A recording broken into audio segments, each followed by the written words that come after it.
I was brought up as a Muslim, and we were told that Islam is the final and the most authoritative religion. And we were really, really proud of being a Muslim. So from a young age, I remember we were told to, and we were taught to read the Quran. We were told that we were supposed to rehearse it, and we were supposed to memorize the verses. So from a young age, we were all exposed to a community and a society that was predominantly Islamic. And we learned about the laws, the rules, the do's and the don'ts, and it became second nature for us to just basically follow it. So whenever we were dealing with people who are non-Muslim, we were always told, and the society always had this notion that we have to look down upon them because they are not exactly perfect, because they do not have what we have. And of course, as a good Muslim, we're supposed to basically tell them that they should convert from their belief into Islam and come into the brotherhood of Islam. But again, that was what we were brought up with, that it is a final authority. Allah was a very vengeful God, that we all had to fear Allah. And if we did not obey Allah and Allah's many rules, then we were surely to be struck down, either by men or by God Himself. And we always had the fear of afterlife, that if we did not obey Allah and Allah's rules and the Prophet's rules, then for sure we will end up in hell. I remember my early teen years, I was introduced to different cultures because of traveling. And we came across different religions, predominantly Christians, and also Jews. And I started being curious because I was always told that they're forbidden. It's like the forbidden apple, the forbidden fruit of the tree that you're not supposed to touch. And that's a major sin. But I was very, very much encouraged in a way. Like deep inside there was a voice. There was a notion that told me that there is something that is special about these people that is contradictory to the belief that I had and I was told to have.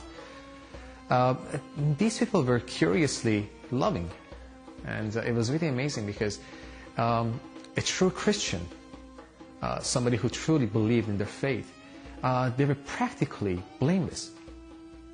And their God was blameless. And their belief was blameless. That was interesting to me. There was something about this Jesus that made me very curious. He talked about love. And he said, if somebody does you wrong, love them. Now that is totally in contradiction to what I was told and to the religion that I was brought up with and I believed in with every fiber of my being. Because what I was told is if somebody is not of your nature, of your mind, of your belief, then they're infidels. But here comes Christ and says, you know what, you have to love your enemies. And that is a message that was just such a warm message to my heart that I wanted to embrace it, but I had the fear. Because it was very difficult to go against what you have believed in for many years and the roots and the culture that is so deeply woven in your belief. So it was extremely difficult for me to leave what I had and grasp this new ideology. One night my mother had a dream, and the dream was about Christ. Now, mind you, let me take you back, that the marriage that my parents had was not a good marriage. The love and passion was not there anymore. So there was a constant struggle between my mom and dad, and that was something that I remember we used to run away from. So years after, my mom had a dream, and the dream was about Christ calling her to come to her. Now, my mom had never ever gone to a church. It was just amazing. So without getting involved in her dream, my mom gave her heart to Christ. And in a matter of a few weeks, we started seeing a fundamental change in my mom, in her actions, in the way she would retaliate towards my father. Before that, she would retaliate with harshness, with unforgiveness. But then after she started giving her heart to Christ, we started seeing a lot of sacrifice, a lot of love. It's as if she had in the depth of her soul this spring that kept on giving her, nourishing her in love and sacrifice. My father came to me and said, what is wrong with your mom? Is she okay? Maybe she has some kind of a psychological problem. And we were all shocked, but we realized that the nature of my mom had been transformed. from somebody who was unforgiving and bitter to somebody who's loving, and there was nothing but sacrificial love. And she had this thirst to read this book called the Bible. So after a while, about 6 months of struggling with this whole thing and denying it for myself, I basically bowed down and I said, God, I don't know you. I don't know Jesus and his teachings. I don't know this Yehovah, but this is not the same at all. There's nothing that these two beliefs share with each other. And I'm confused. And I don't know what to choose. But God, I cannot deny the changes that I see in front of my own eyes, in my own house, with my mom and my dad. Although I'm afraid, I'm very afraid to grasp you, Jesus.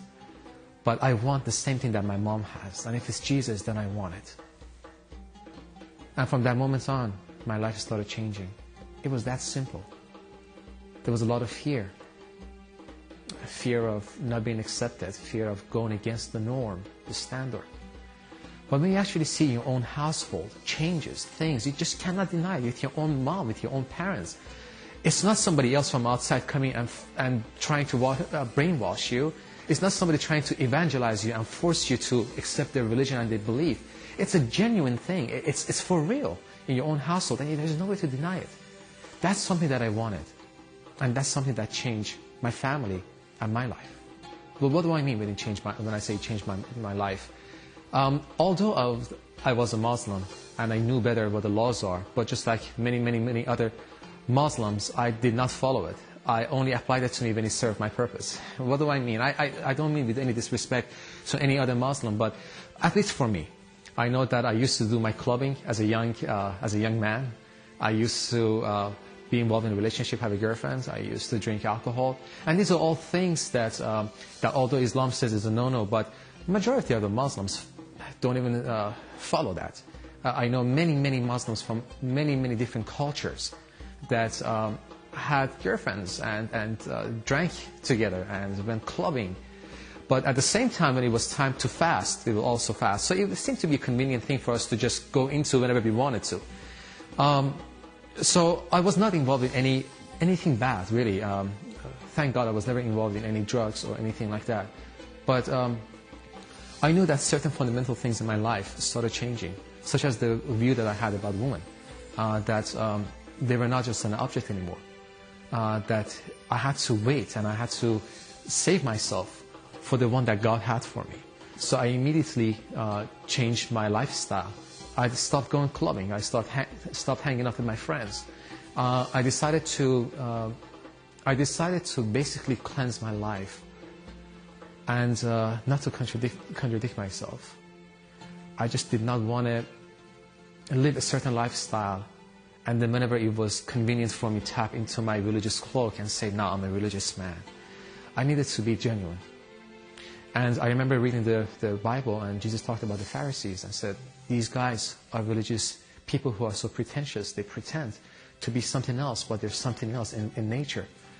And I realized that religion altogether makes us be pretentious people. It serves our purpose. But what Jesus was talking about was not being pretentious, was being genuine. So it changed my lifestyle. My values changed. I stopped those relationships. I stopped even lying, because we know that sometimes even the small white lies, we call them, could help. Even the small little things I decided to put aside. And those are the things that slowly but surely started giving me a new identity, a new meaning, a new goal. It fulfilled me.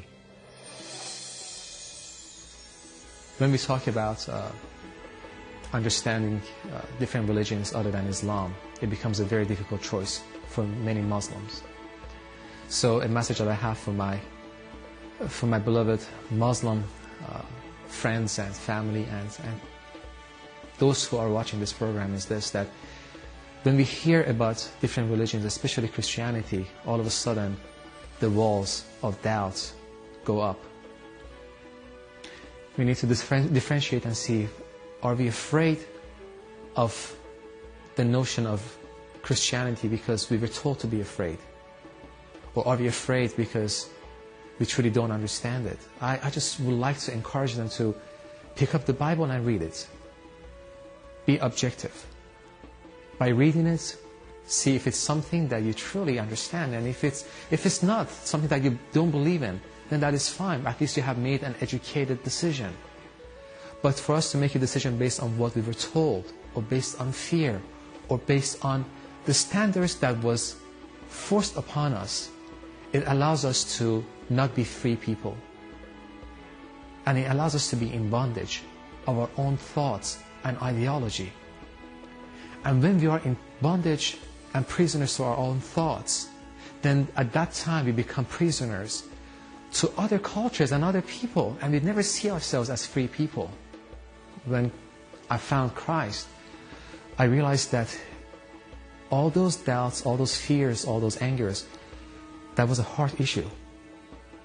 Jesus looks at our heart and He says, I want your heart.